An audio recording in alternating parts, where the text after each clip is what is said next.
Or And once you learn about your depth of field, you'll come upon the scene, and then you'll know exactly what you want to do with it, and you'll set your camera accordingly.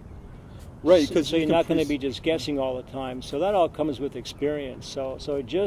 I think, probably the best thing to do is take as many photos as you can, with that one lens, or always try different things, experiment. because you can actually pre-visualize the photo just when you look at the subject. As soon as you look at the subject, if you know your equipment well, you'll know exactly what that's going to look like in that photo before you even put the camera up to your eye. You're going to have it all. You'll see Yeah. it. Yeah, because in no time, maybe when you're first starting out, you might not, because you'll get there and think, geez, what do I do now? But Right. then after Right. a couple of years, or of course everybody's different. Some people are Right. going to learn a lot faster, and some people it's going to take years until you just Right. get upon a certain location and you go, oh, got it.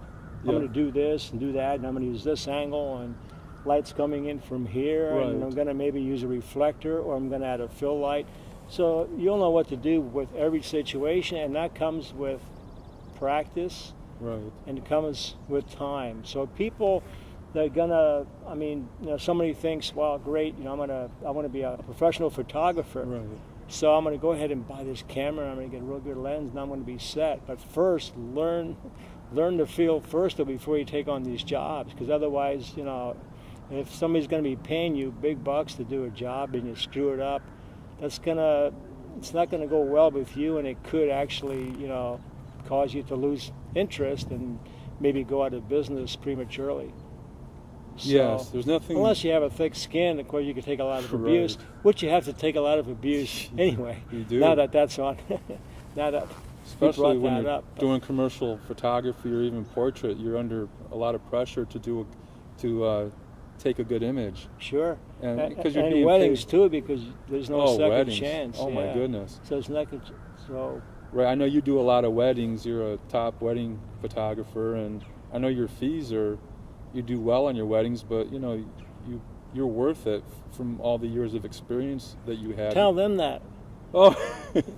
Well, Tell you make people it to look, say, well, you geez, make it look we're- easy. no, I've been doing this for quite a while, so I still get the shoppers and stuff where, to them the most important thing is, well, thanks for your time. I'm going to put this on a spreadsheet, and then we'll go from there. So, 99.9, probably almost 100%. That's not going to be my client. No, that 'cause won't be your client. My client's going to know. So when they see the Right. photographs, or any photographer, if they like their work and you Right. like their personality, and you know they could be with them that day. Just imagine, this is your only day. It's a once in a lifetime thing, and Right. are you going to hire somebody that you're not going to get along with, and that's going to be be grumpy to you?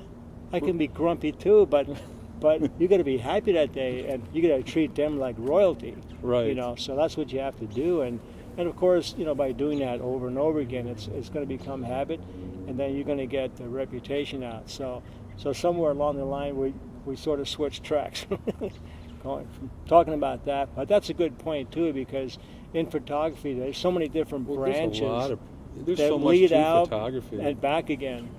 Oh, there's so much. Yes, it's just not.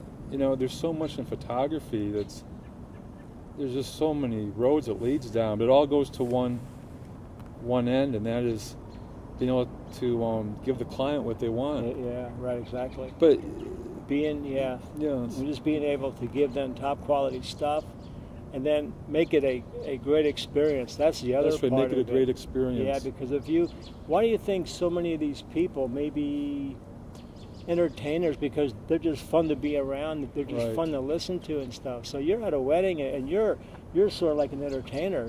You have to make everybody happy. You're a producer. You have to keep everything under control. That's right, And yes. a lot of people say that you shouldn't be seen at a wedding. That's the photojournalistic point of view, but there are certain things that you have to do, to get the shots that you need. And even if you want to, everybody's different. Some people are more outgoing, and some people are more shy. So it's okay to be laid back, but just get the job done the way it should be done. That's what I'm saying. Yes, and that's an interesting point you make. As far as some people are outgoing and some people are shy, but in photography, there's different types of disciplines that a person can work in photography. You know, if they Sure. are shy, they can always go into commercial photography. Well, that's, You know. mentioning that, yeah, that's right, because there's commercial photographers that maybe don't like to photograph people all that Right. much, because they don't want to photograph anything that talks back. Right? Yeah, you Right? go into the studio and you take your photos, and many times there's an art director, and there's times that the art director isn't there, but your prime goal is to produce a good photo for that art director, but you are alone. However, Uh-huh. if you, say you are shy, I mean, I was shy as a kid and Uh-huh. stuff, and I started that way. And if you are shy, Hmm. so you just do it anyway. Yeah, that's a great way too. You know? Just throw Or if yourself you're shy, into you it. just sort of go sit in the corner or something. Right. So maybe the first time you'll stumble, through that wedding. A second Mhm. time it'll be easier. The third time, and probably like by the 100th time, you'll be a pro at it. Yeah. So you won't be shy anymore. So it all comes with practice